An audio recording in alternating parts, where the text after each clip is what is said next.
I'm talking to you. Yeah. Yeah, if people think, oh, I don't need it, I depend on referrals. If your business is entirely dependent on referrals, chances are you're not growing. I've had more employees cost me money immediately, right? So you need to plan on them not making you money for at least 30 to 60 days. Right. No, it is. No, it's not. I mean, it's counterintuitive to most of us, right? Else everyone would have a budget and it would be easy. Oh yeah, I don't actually live by that, but I love the idea. You are killing your business if you're doing these 4 things, and most business owners don't even realize it. And they're doing it right now. Yeah, they're doing it right now. Every day, they just think, "Oh, I'm killing it. I'm doing good things," and they're actually killing their business. And the first couple are near and dear to my heart because they're kind of marketing related. Most businesses think, oh, I don't need a plan for advertising and marketing. I'm just gonna do it. Or they think I'm so small and I don't advertise, so I don't need to have a brand or a logo or anything like that. And they just don't do anything. And they don't realize that is advertising and marketing. Yeah. You're creating an image in your customer's mind, whether you like it or not. And so they think, oh, I'll just post this shitty little Canva template. Look right at the camera. Yeah. I'm talking to you. Yeah. Yeah. If you are posting a Canva template on Facebook every holiday and that's your marketing, your advertising, you're killing your business. That is not a strategy. You're not getting a 3-second view of the heart. Yeah. No, you are not. And they know this. They see like, hey, nobody liked my post, or my mom liked my post. That's it. That's not an advertising strategy. And people think, oh, I don't need it. I depend on referrals. Well, that's the second part of not having a marketing strategy.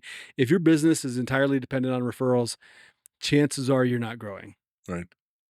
And if you are, you're still not growing to the potential that you should be. And in that, hitting the marketing strategy part, it needs to be strategic in the form of where you're putting it, right? You can't, the mistake, even if you are small, the mistake that you can be made is just going out there with a shotgun and blowing it everywhere, right? You need to find what is the highest return of investment for what you're doing. Yeah, if you're small, it's even more important, right? Yeah, because every dollar counts. If you're McDonald's, you're blowing $1 billion a year in advertising, and if some of it's not great targeting, it's okay because you got the other 999 million left to make it up. If you're only spending $1,000 a year on advertising, $999 of it should be spent right on target, right? Yeah. And strategically, like you said, have a plan. That goes a long way. So that's the have a the plan first and one. do something, right? I mean, if you don't know what you're doing and you haven't done the research, or you're not going to put yourself through a marketing boot camp or something like that because you don't have time to. Yeah. And I've listened to some people that have, they've figured out how important it is to go learn it for themselves because that's what they want to create. Right. You could do that too. It just depends on what your interest is. Yep. And you don't have to spend a ton of money or a ton of time learning it all, becoming a subject matter expert in advertising to do it. But whatever you do it with some intentionality. Say, okay, this is my customer. This is probably where they shop or where they consume media, where I'm going to get their eyes and their attention. And if I'm them, what message is going to speak to me? If you just do that basic couple steps, now at least you're hopefully shooting with a rifle and not a shotgun. Yeah, learn your market, right? And you can use AI for that. You can go Yeah, on there yeah. and figure out exactly who you want to target. Yep. If you ask AI the right questions, it's going to give you the right answers. Yeah. Now, do I think you should go on ChatGPT and be like, hey, put together a marketing plan for me for my, pooper scooper business in Grand Junction, Colorado? No, I think Chat's going to regurgitate some garbage that, they found on Reddit or some other forum that probably isn't the best for you. And it's not going to be specific enough to actually make a difference for you. And it's going to be really trend heavy and not necessarily based on principles, but at least it's better than nothing. At least that person's doing some homework, right? Yeah. The worst mistake you can make is to think that no strategy is okay. Just having no strategy. So step 1, have a strategy. Step 2, implement the strategy. And if you don't do anything else, make part of that marketing and advertising strategy following up with your existing customers. If they've gotten an estimate from you, or you've talked to them, or they, communicated with you in some way, follow up with them. That might mean having somebody call them and say, "Hey, your estimate's still good for another 5 days. Do you wanna book that service?" It might mean, "Hey, you already got service from us. Are you happy with it? Do you wanna schedule any additional services?" Or, "It's been a year, it's time for the technician to come back out and service it." Doesn't matter. Some kind of follow-up, because those people already like, know, and trust you, and they are more likely to give you more money than some rando off the street who's never heard of you. And they're probably gonna forget too, right? I Absolutely. mean, customers forget. They need something, maybe you fix it temporarily or maybe it started working again. And you have a lot of clients like that, that life happens and or maybe the funeral happens. I mean, heaven forbid it's a death or something Death like and that, life but happen. yeah, but those things come in and then they're like, "Oh, yeah, I was gonna do that and I forgot. Thanks for the reminder," right? Yeah. I mean, Yep. So, follow up, follow up, follow up. it goes back to past episodes of talking about sales and stuff too. You feel bad bugging them, getting hold of them, but we've had, the confidence built in us from not being too salesy. We've had customers like, "Man, I forgot all about that. Yeah. Thanks. Yeah, I wanted absolutely. to know before I had to come out and re-estimate this," right? Because prices change all the time, Yep. or Absolutely. rebates stop, or whatever you're doing, right? Yeah. Yep. Follow up, follow up, follow up. So make that part of the plan. Um, what's number 2 on our list, Mike? I can't remember. You got the list. You got the power. Yeah. Well, we did a whole episode on this, so we'll just touch on it fairly briefly. But if you want more info on it, go back and listen to one of the older episodes. But don't wait too long to hire. I think I mentioned this before. If you think, "Hey, I need to hire somebody," you've already waited too long. Yeah. Um, that episode you talked about how it was the biggest transition in your business, going from no employees to one and then two, and how growth exploded.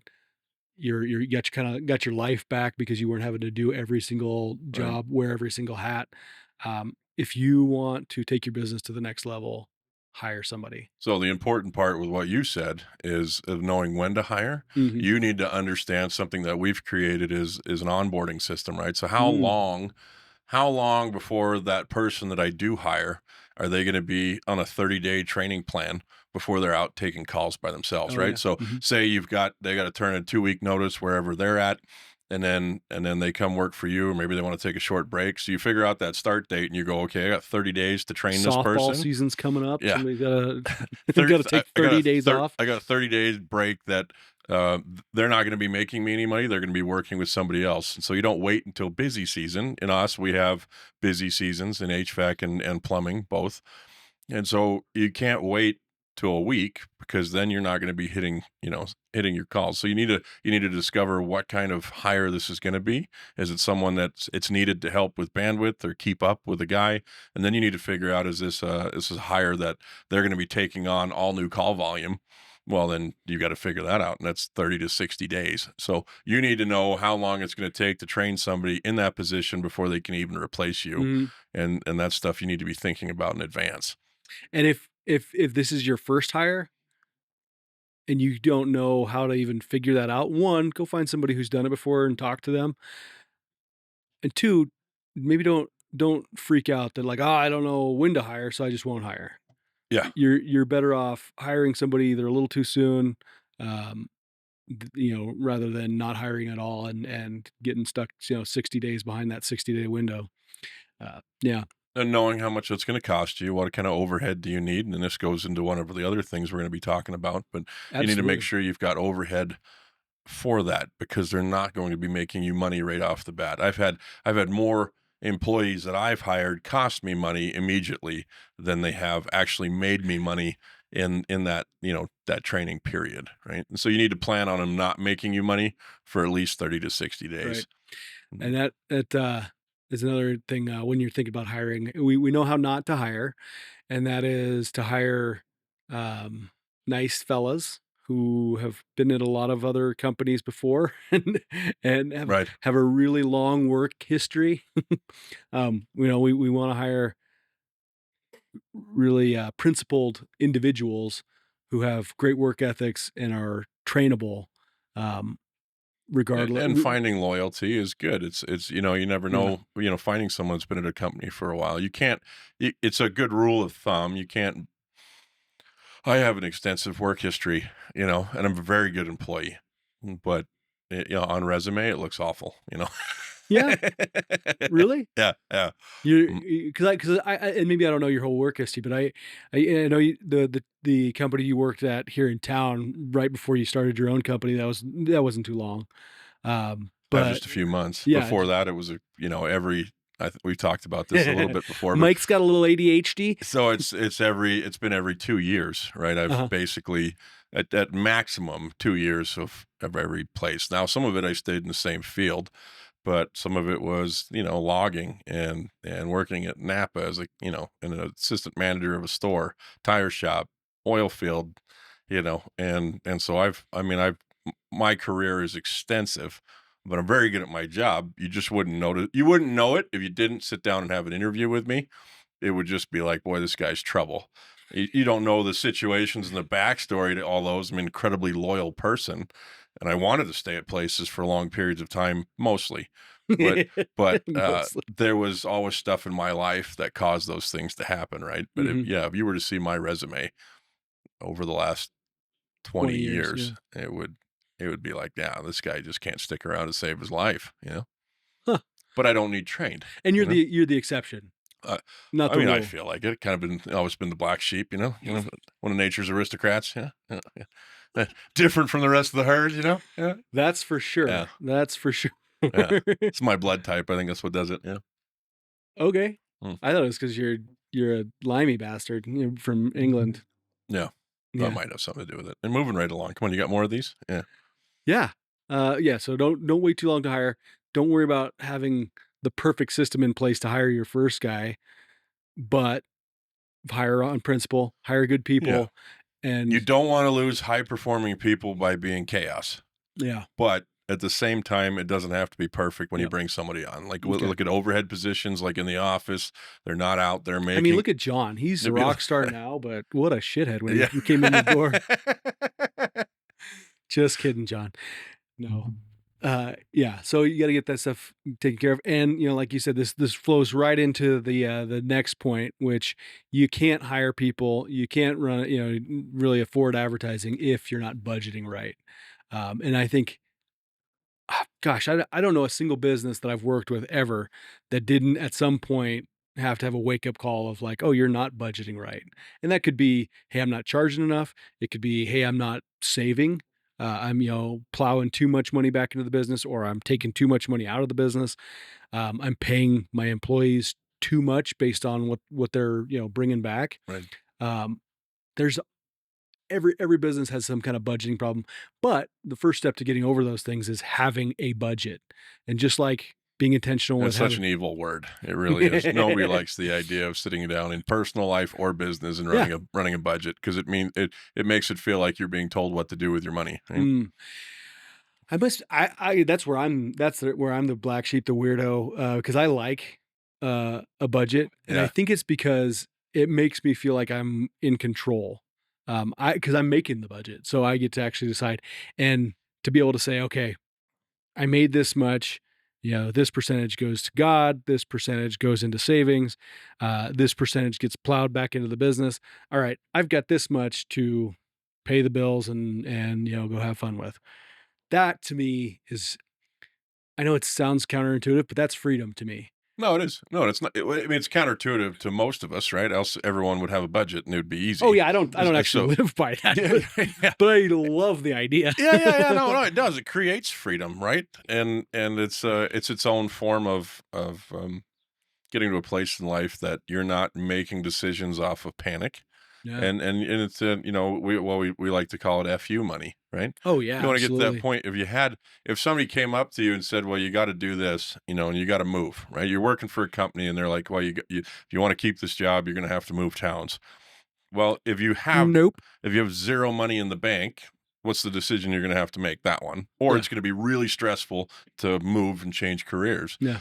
If you had 100 grand in the bank in savings, you'd be like, well, let me sit down and see if this is a valid option for Yeah. my family. If not, F you. Yeah. You know, Yep. And for some people, 100 grand is FU money. I think my number's probably closer to seven figures. well, yeah. Yeah. I mean, yeah. Yeah. Just floating around there. Yeah. When the bills are paid, and you didn't even have to break a sweat. That's really nice, right? Yeah. And it starts with a budget. So get on it, bitches.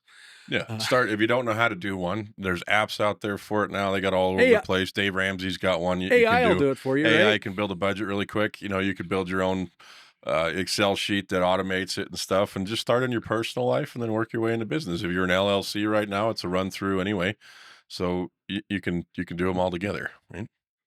A Absolutely. Schedule C, that's Just that's what they're called, yeah. yeah, what he said. Oh. All right. All those things lead up to this one, which I think it's what makes or breaks businesses because it doesn't matter how much money a business is churning, or how happy your customers are, how happy your employees are. What is it, Mike? Pay yourself? Pay Oh, yourself that's right, with yeah. authority, Mike. Yeah. Grab a Pay yourself! That's fucking right. Yeah. If you won't pay yourself, your business will not last because Thinking an amen. yeah, Woo! hallelujah, Yeah, yeah. brother.